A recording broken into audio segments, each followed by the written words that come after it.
ఇతరులకు నేను మేలు చేస్తే ఏంటండి, ఆ మేలు నీకు తిరిగి వస్తుంది. నువ్వు చేసిన మేలు ఎక్కడికి పోదు. ఏదో ఒక రూపంలో దేవుడు తిరిగి నీ జీవితంలో నీకు ప్రతి మేలు చేస్తాడు.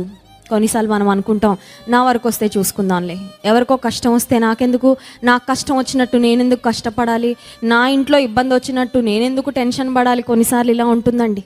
కానీ నువ్వు నిజంగా దేవుని బిడ్డవంటే ఇతరుల కష్టాన్ని కూడా నీ కష్టంగా భావిస్తావు. ఇతరులు ఇబ్బందికరమైన పరిస్థితుల గుండా వెళ్తున్నప్పుడు you will feel that pain.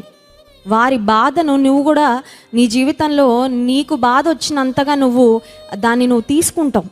వారికి సహాయం చేయడానికి, వారిని అర్థం చేసుకోవడానికి ప్రయత్నం చేస్తావు. And I think that is what separates us from unbelievers.